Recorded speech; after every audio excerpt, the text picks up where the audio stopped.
su esplendor. Oí cantar a niños un coro sin igual. En tanto se escuchaba un gran coro angelical. En tanto se escuchaba un coro angelical.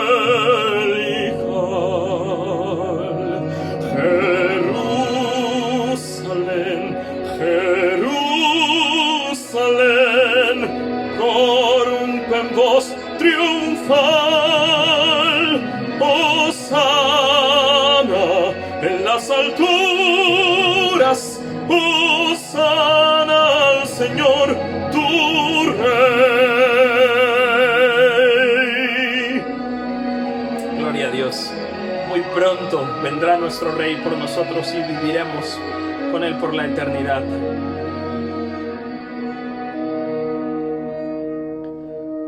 Un nuevo cuadro contemplé, prodigio fue sin par, y vi la ciudad santa junto al divino mar. Dios la alumbraba con su luz, sus calles de oros vi, y quien deseaba en ella entrar, la dicha hallaba ahí. Estrellas, la luna y astro rey perdieron su fulgor al descender Jerusalén, la nueva en su esplendor. Al descender Jerusalén, la nueva en su esplendor.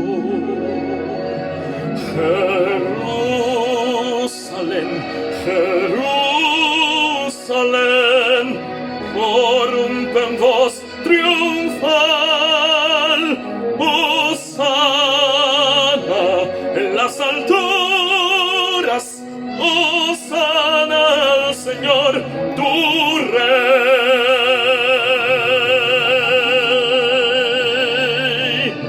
Gloria al Señor. Gracias, Padre, por tu amor. Hosana al Señor, tu Rey.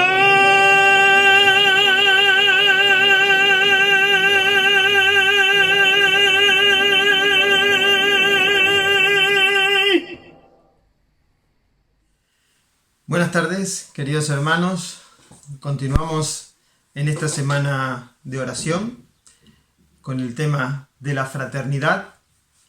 Y hoy, en el segundo día, tenemos un tema muy interesante que es la fraternidad en la familia. Pero antes de entrar de lleno en el tema, les invito a que podamos tener una oración. Querido Padre, te damos muchas gracias, Señor, todas las bendiciones que tú derramas en nuestras vidas. Gracias, Señor, por tu amor, por tu misericordia, por tu comprensión también, Señor, para con cada uno de nosotros. Gracias porque tú nos ayudas a pasar este tiempo que estamos viviendo de incertidumbre, de problemas, de necesidades, de angustias, Señor, por parte de muchos. Pero como te tenemos a ti como nuestro principal aliado, Señor, en nuestras vidas, todo lo podemos llevar de una manera mejor. Te agradecemos, Señor, por tu presencia. Te pedimos por cada uno de nuestros hermanos que tú los bendigas, que los cuides, que los acompañes.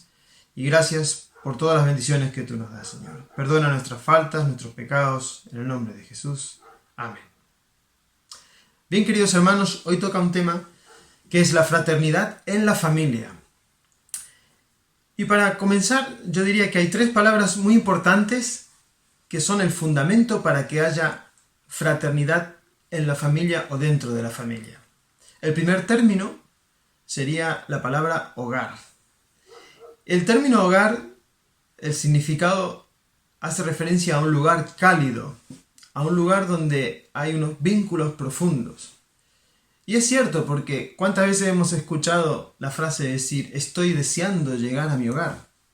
¿Por qué? Porque uno cuando llega al hogar, llega a ese lugar donde espera, por supuesto, recibir el calor de la familia, el calor de los hijos, del esposo, de la esposa, ¿no? A compartir momentos bonitos, lo que haya pasado durante el día.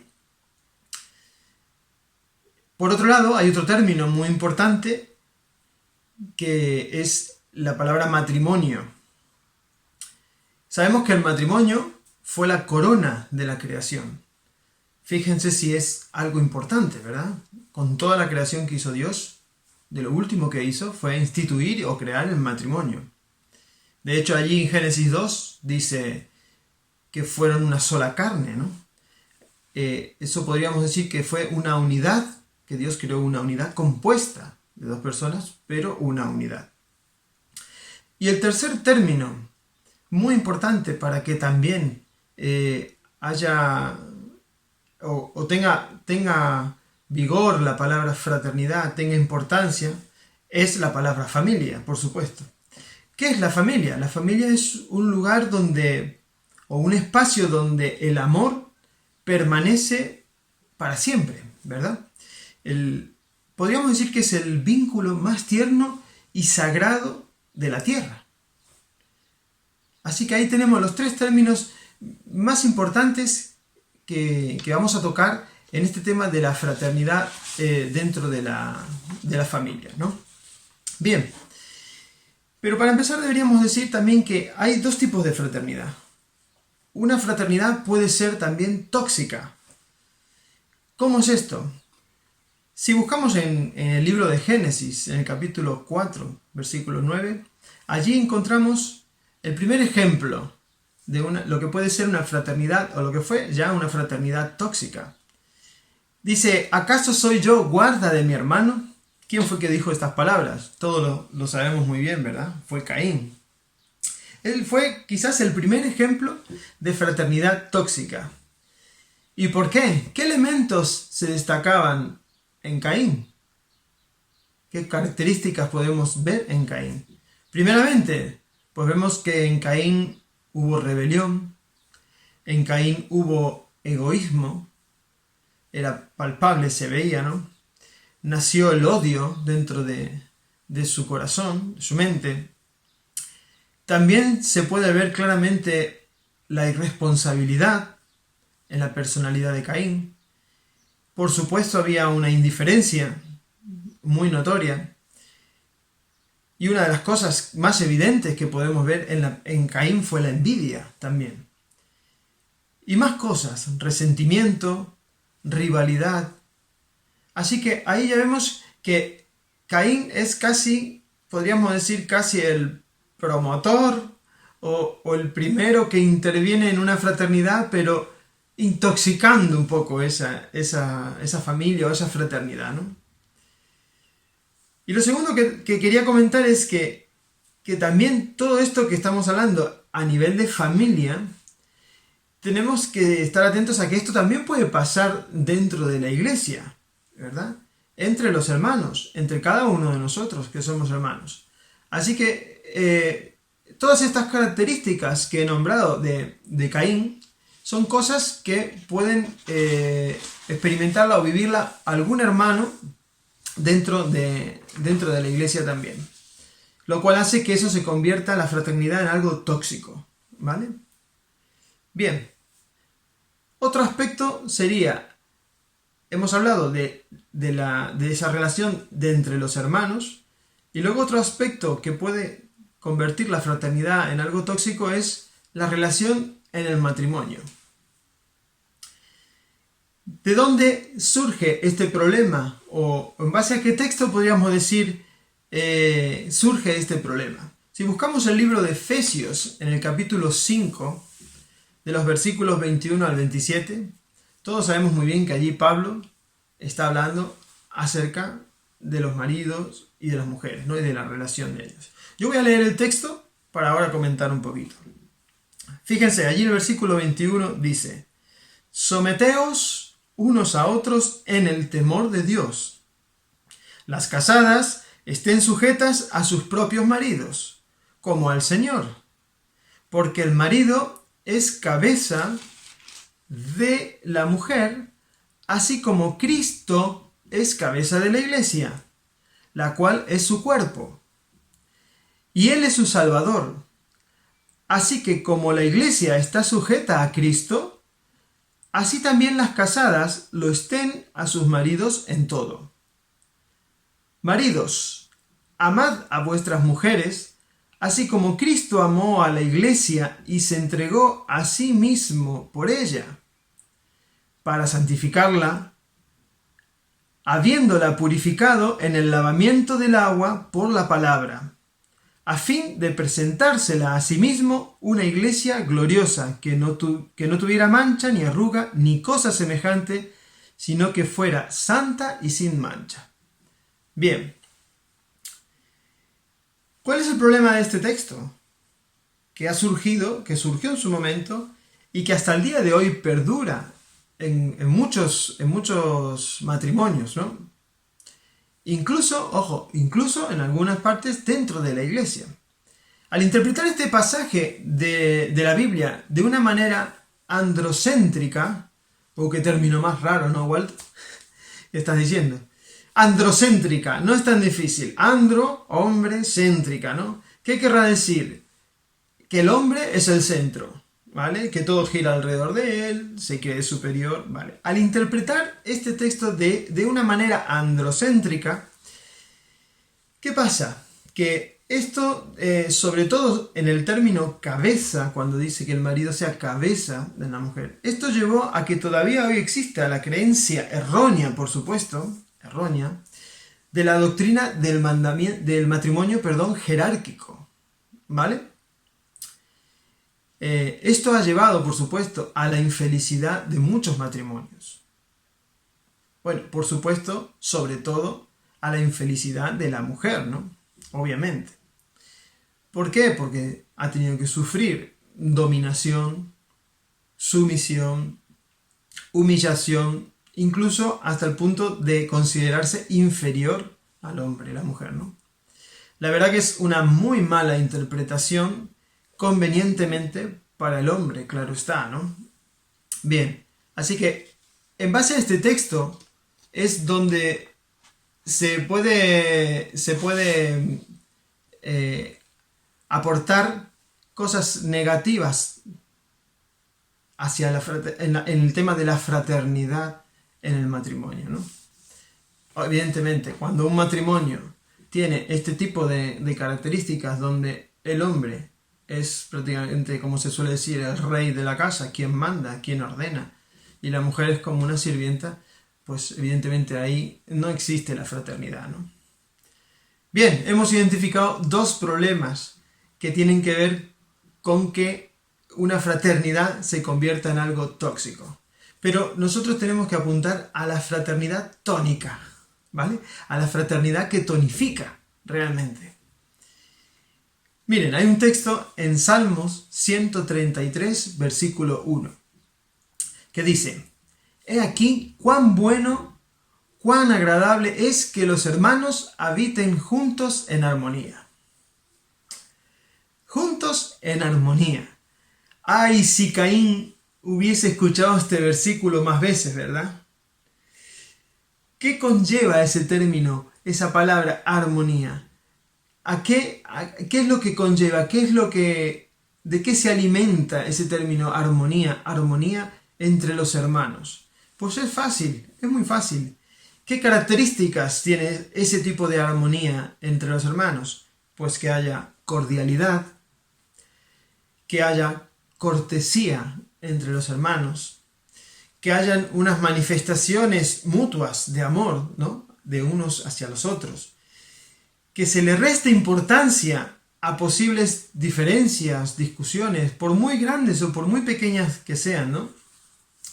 Que haya abundancia de perdón. Eso es importantísimo entre los hermanos, entre las familias. Que procuren protegerse los unos a los otros, que se preocupen unos por otros. De esa manera, hermanos, así es como brilla la fraternidad dentro de la relación entre los hermanos. Pues bien, de la misma manera, si queremos que exista una fraternidad tónica, ¿vale? Que tonifica, que enriquezca, en el matrimonio debe ser así también. Precisamente pasa por la correcta interpretación del libro de Efesios, en el capítulo 5, del versículo 21 al 27. Allí comienza diciendo: someteos unos a otros en el Señor. Bien, eso dice someter. Claro, este es uno de los dos términos fundamentales de este texto que se malinterpreta o se le ha dado una interpretación más favorable para el hombre, claro. Pero someter, tal como lo utiliza Pablo en este pasaje, hace referencia al modelo cristológico. Esto es muy importante, porque el modelo cristológico fue totalmente revolucionario en aquella cultura jerarquizada que había, ¿no? Del hombre sobre la mujer. Aquí la palabra someter hace referencia al sometimiento pero mutuo entre el esposo y la esposa. Así que nada que ver de cómo lo han interpretado convenientemente los hombres en su momento al término someter. Y el segundo término que ha hecho que se deteriore esta idea que Pablo presenta y se mal aprovechen de este término es la palabra cabeza. Del mismo modo, Pablo lo presenta desde el modelo cristológico. ¿Qué sucede? Esto hace que el esposo obtiene el papel, todo lo contrario, obtiene el papel de siervo, como lo hizo Cristo. ¿Cuál fue el papel de Cristo aquí? ¿A qué vino Cristo? ¿A que lo sirvieran? No, Él vino a servir.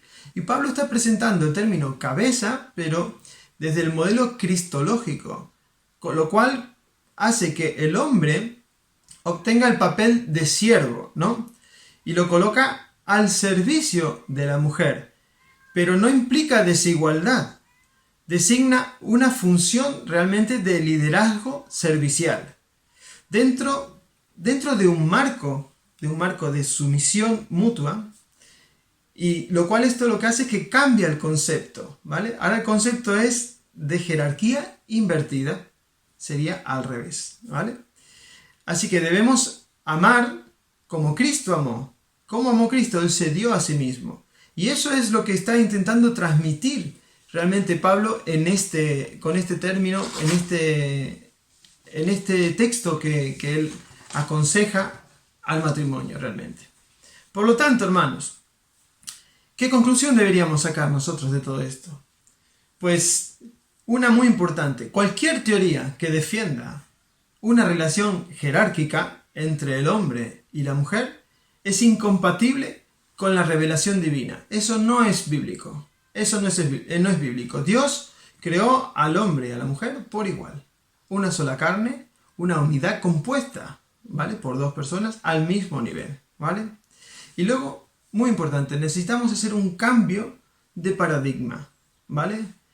¿Qué quiere decir esto? Tenemos que defender, tenemos que promover y tenemos que justificar la salida de ese marco androcéntrico, ¿vale? Y la teología jerárquica. Nosotros tenemos que hacer que esa idea se desarraigue de las personas, sobre todo de los hombres, claro, ¿no? También tenemos que defender la correcta interpretación del concepto cabeza, ¿vale? A la luz del principio de jerarquía invertida, lo que acabamos de explicar, ¿vale?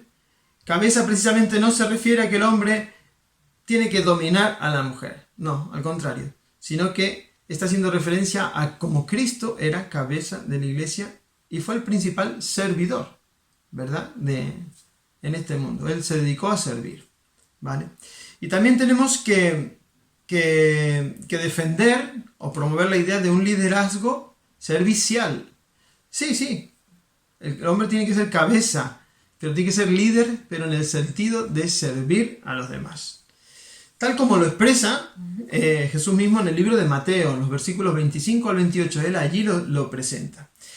También, hermanos, tenemos que defender, tenemos que promover y tenemos que justificar la restauración de la igualdad entre el hombre y la mujer según el plan inicial de Dios en la creación. Cuando esto se consigue, cuando esto lo conseguimos dentro del núcleo familiar, entonces la fraternidad funciona en la familia. Entonces somos todos iguales, el hombre, la mujer. Todos vamos a practicar las relaciones familiares de una manera como Dios quiere realmente. Así que recuerden esta noche orar a las 9 y aquí tenemos un motivo importante para que comprendamos que tanto la relación entre los hermanos, entre los padres, entre los hijos, entre los esposos, debe estar conducida por el amor de Dios, por el amor y por el servicio también entre unos y otros. Así que Dios lo bendiga, que Dios los acompañe y me alegro de haber estado este ratito con vosotros. Gracias.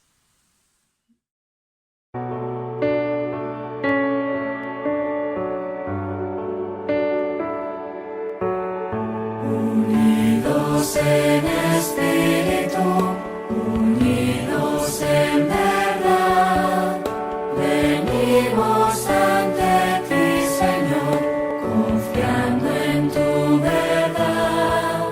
Danos hoy tu paz, tu bendición, graba tu palabra en nuestro